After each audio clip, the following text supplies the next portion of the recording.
আমরা সারাদিন দিন শেষে যেমন হিসাব করি, তেমনি আমাদের হিসাব বিজ্ঞানও প্রত্যেকটা হিসাবের একটা নির্দিষ্ট মেয়াদে হিসাব করে। তো এই হিসাবগুলা করলে যে উদ্ধৃত্ত বের হয় সেটা হলো কি খতিয়ানের উদ্ধৃত্ত। আর খতিয়ানের উদ্ধৃত্ত করার জন্যই উদ্দেশ্যই হলো যে আমরা রেয়ামিল প্রস্তুত করব, রেয়ামিল থেকে আর্থিক বিবরণী প্রস্তুত করব।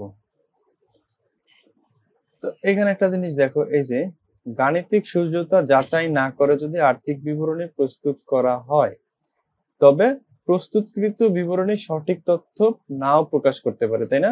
গাণিতিক শুদ্ধতা যাচাই বলতে বোঝানো হয় তোমার যে খতিয়ান প্রস্তুত করা। তো খতিয়ান প্রস্তুত যদি না করি তাহলে তো কখনোই হিসাব শুদ্ধ হবে না। কারণ এই যে দেখো উদাহরণটা কেমন ছিল আমাদের, যে সকালে তুমি টাকা নিয়ে বের হয়েছো, রাত্রে গিয়ে অবশ্যই টাকার কি একটা হেরফের অবস্থার পরিবর্তন হবেই, তাই না? এটাই স্বাভাবিক। তো এর জন্য কি করতে হয়, তোমাকে রাতে গিয়ে সঠিক হিসাব করতে হবে।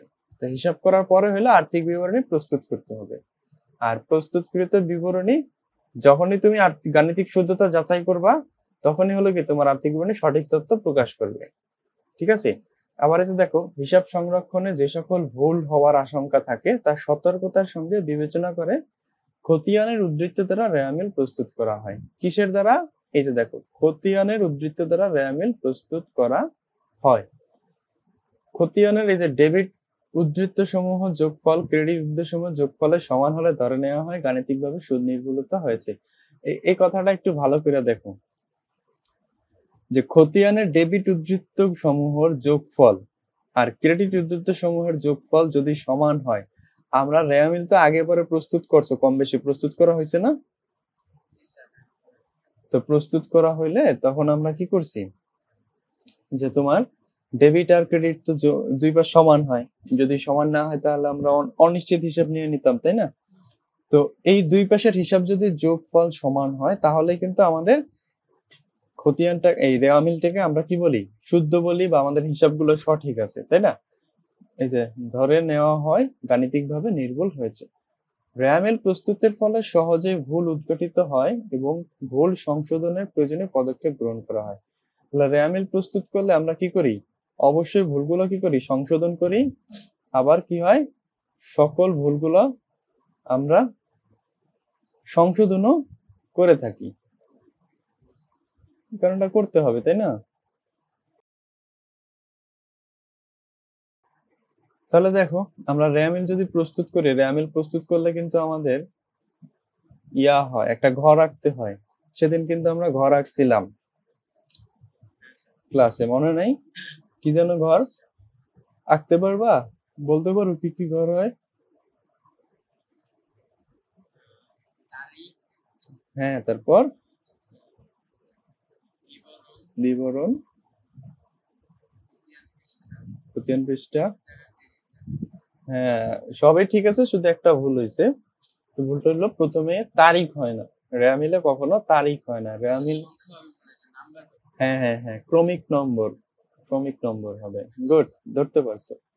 কারণ কি এখানে তারিখ কেন হয় না, প্রশ্নটা কিন্তু সেদিন আমি উত্তর দিয়ে দিয়েছিলাম, যে তারিখ হয় না এর জন্যই কারণ আমরা যে খতিয়ান উদ্ধৃত্ত করি, খতিয়ান উদ্ধৃত্ত করি কিনা একটা নির্দিষ্ট মেয়াদ শেষে, তো ধরো 1 মাস শেষে যদি করি, তাহলে ওই মাসের সকল হিসাবগুলো কিন্তু এখানে চলে আসে, তাই না?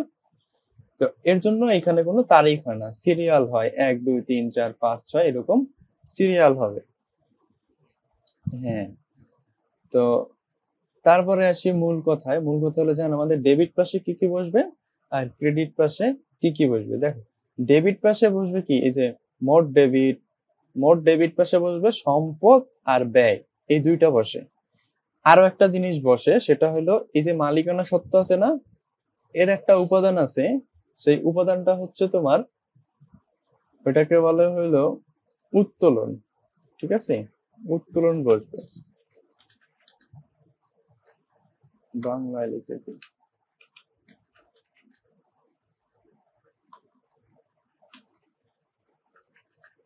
উত্তোলনটা বসবে এখানে, বুঝতে পারছো?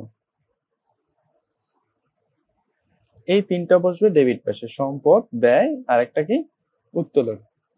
আর ক্রেডিট পাশে বসবে মালিকানা সত্ত্ব। আর মালিকানা সত্ত্বের মধ্যে কি কি উপাদান আছে আমি ইংরেজিতে লিখে দেই। হ্যাঁ, মালিকানা সত্ত্বের উপাদান হচ্ছে ছি, তারপরে কি, প্লাস হচ্ছে আর, তারপরে কি মাইনাস হচ্ছে তোমার ইএক্স, ঠিক আছে, মাইনাস ডি। এখন দেখো এই চারটার সম্পূর্ণ রূপ কি তোমার মনে আছে?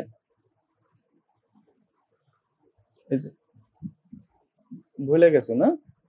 সি তে হচ্ছে ক্যাপিটাল মানে মূলধন, মালিকানা সত্ত্বের চারটা উপাদানের মূলধন, আর আর হচ্ছে রেভিনিউ, ঠিক আছে। রেভিনিউ মানে কি আয়, তোমার মূলধনের সাথে যে আয় আছে এই আয়টা এখানে যোগ হবে, ঠিক আছে। এর জন্য আমরা এই পাশে ক্রেডিট পাশে আমাদের সকল আয় আর মূলধনটা লিখি এই পাশে, বুঝতে পারছো। আর এই যে ইএক্স মানে কি, ইএক্স মানে হচ্ছে তোমার,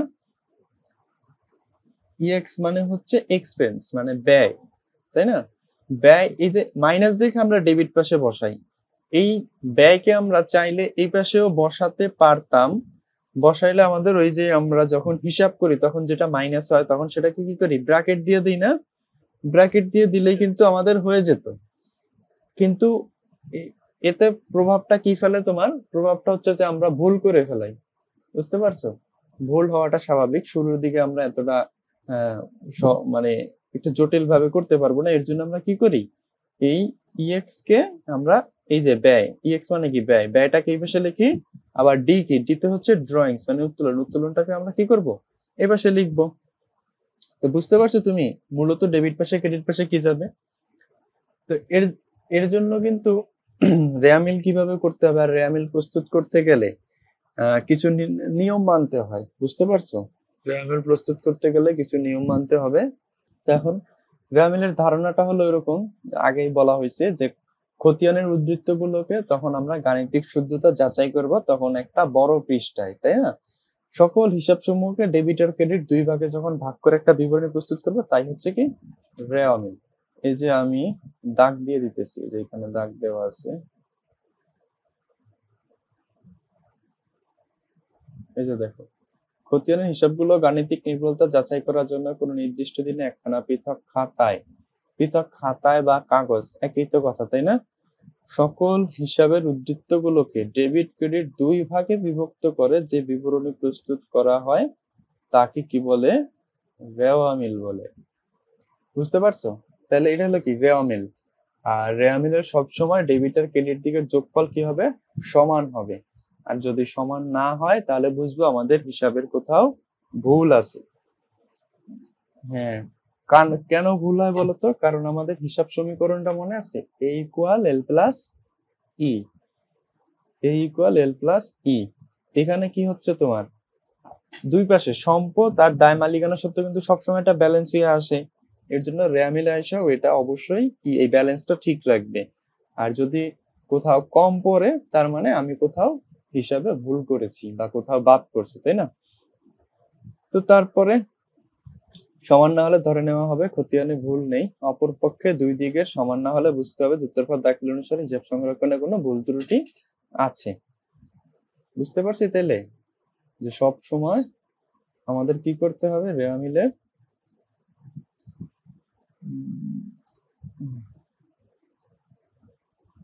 রেয়ামিলের উদ্দেশ্য দেখো, উদ্দেশ্য এই যে জাবেদা ও খতিয়ানের উদ্ধৃত্ত গুলো, এটা নিয়ে নিই স্পটটা নিয়ে নিই, এই যে জাবেদা ও খতিয়ানের লেনদেন গুলো সঠিকভাবে লিপিবদ্ধ করা হয়েছে কিনা তা যাচাই করা রেয়ামিলের একটি মুখ্য উদ্দেশ্য, বুঝতে পারছো। হ্যাঁ দেখো তাহলে আর্থিক বিবরণী তথা বিশদ আয় বিবরণী, আর্থিক বিবরণীর আরেকটা নাম হচ্ছে কি বিশদ আয় বিবরণী ও আর্থিক অবস্থা বিবরণী।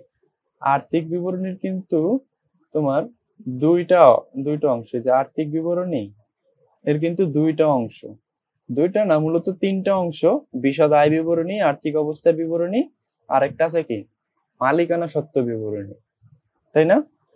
তো এগুলা কি হয় এই আমরা রেয়ামিল তৈরি করে এগুলা সহজ হয়, জাবেদা খতিয়ানে কোনো ভুল ত্রুটি থাকলে তা উদ্ঘাটন ও সংশোধন করা যায়। যে জাবেদার খতিয়ানে যদি আমরা ভুল করি তাহলে কি হবে রেয়ামিল এসে মিলবে না কিন্তু, তাই না।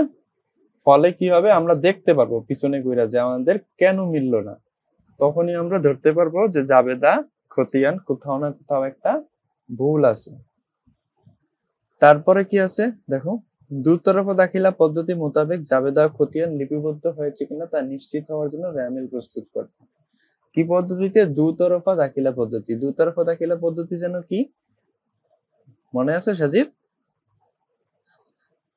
দুতরফা দাখিলা পদ্ধতি হচ্ছে যে দুইটা পক্ষ থাকবে, আমাদের যত হিসাব তার কয়টা পক্ষ থাকবে? দুইটা পক্ষ থাকবে। একটা পক্ষ হলো হিসাব তোমার গ্রহণ করবে, আর একটা পক্ষ হলো তোমাকে হিসাব প্রদান করবে, তাই না? এই যে গ্রহণ আর প্রদান, এইগুলি হলো কি আমাদের দুইটা যাবে খতিয়ান পদ্ধতি বলা হয় এটাকে আর কি, দুতরফা দাখিলা পদ্ধতি। তো দুইটা পক্ষ যদি আমরা হিসাব না করি তখন আমাদের কি হবে, যে দেখা যাবে যে দুইটা পক্ষের এক পাক্ষিক হিসাব করলে কি আমাদের দুই পাশ কখনোই মিলবে? কখনো কিন্তু মিলবে না। তো ওইটা উদ্ঘাটন করা যাবে। আর এই যে কি বলছে দেখছো 5 নম্বরে, খতিয়ানের সকল জের একসাথে থাকে বলে আর্থিক বিবরণী প্রস্তুতের সময় শ্রমের অপচয় রোধ হয়। শ্রমের অপচয় মানে কি? খতিয়ানের জের তো একসাথে করাই থাকে, যেমন ধরো আমরা নগদান হিসাব করব আর বেতন হিসাব করব। তো নগদান হিসাবের জের তো আমরা আগে প্রস্তুত করছি, শুধু রেয়ামিলে কি করি, নগদান হিসাব লেখা টাকাটা লিখে দিই। আর এটা যদি আমাদের সেই খতিয়ান প্রস্তুত কইরা তারপরে আবার লিখতে হইতো, তাহলে চিন্তা করো কি পরিমাণে সময় নষ্ট হইতো। আর একই হিসাব বারবার করতে করতে করতে করতে আমরা কি হয়ে যেতাম? বোরিং হয়ে যেতাম। আর বোরিং হওয়ার ফলে কি হইতো? হিসাবটা আর সঠিক হইতো না। একটা কোনো কাজে যদি আমরা সঠিকভাবে মনোযোগ না বসাইতে পারি তাহলে কি হয়, আমাদের কোনো কাজেই কিন্তু সঠিকভাবে হয় না, তাই না? তারপরে কি, রেয়ামিলের সাহায্যে কারবারের আর্থিক অবস্থা সম্পর্কে ধারণা পাওয়া যায়। রেয়ামিলের মাধ্যমে কি করি, কারবারে এই যেমন আমরা রেয়ামিল মিলাইলে তখন কি হয়, দুই পাশে ডেবিট আর ক্রেডিট দুই পাশ সমান হয় না, তখন আমরা বুঝতে পারি যে ডেবিট পাশের জের হলো কি সম্পদ, আর হলো ক্রেডিট পাশের জেরগুলো হলো কি দায় আর মালিকানা সত্ত্ব। এই দুইটা কি হলো, যখন সমান হয় তখন বুঝতে পারি যে হিসাবের একটা পর্যায়ে কি আছে, ঠিক আছে, তাই না? আর কম বেশি হলেই তো তখন তোমার কি হবে, ভুলগুলো ধরতে পারবো যে কোথায় ভুল হলো কোথায় সঠিক হলো। তখন দেখো এবার রেয়ামিলের নমুনা ছক, এটা তো আমরা জানি, ঠিক আছে? রেয়ামিলের কোনো হিসাবের অংশ না, রেয়ামিল কিন্তু একটা হিসাবের কোনো অংশ না, এটা জানো?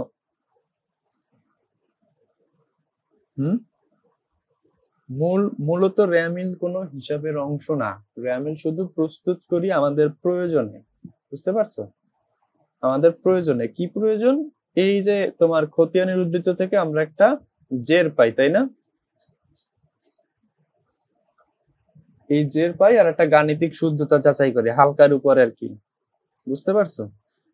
এর জন্য রেয়ামিলের কোনো স্বীকৃত ছক নাই, তুমি একভাবে করলেই হবে মিলাই দিতে পারলে। কিন্তু আমরা যেটা করি, ঠিক আছে, আমরা যেটা করি ওইটাই হলো স্ট্যান্ডার্ড, সবাই এটা গ্রহণ করে, বুঝতে পারছো? দেখো এখানে কি লেখা আছে, IASC, এটা কিন্তু নৈবেদ থেকে আসবে, বুঝতে পারছো? হ্যাঁ হ্যাঁ, নৈবেদ থেকে আসে, যেটা পূর্ণরূপ কি ইন্টারন্যাশনাল অ্যাকাউন্টিং স্ট্যান্ডার্ড কমিটি, ঠিক আছে? International accounting standard committee. এটা কি কোনো নির্দিষ্ট সুনির্দিষ্ট মানে কোনো নির্দিষ্ট জাবেদা একটা সুনির্দিষ্ট ছক আছে, ঠিক আছে? খতিয়ানের ছক আছে, টি ছক জেড ছক, কিন্তু রেয়ামিলের কোনো ছক নাই। নগদান বই তো আমাদের নাই, কিন্তু তাও নগদান বই যখন তুমি করতে যাবা তখন কি তুমি একটা সুনির্দিষ্ট কিন্তু ছক পাবা, 1 গড়ার জন্য একটা, 2 গড়ার জন্য একটা, 3 গড়ার জন্য একটা। কিন্তু এই রেওয়ামিলে কোনো ধরনের ছক টকের ঝামেলা নাই।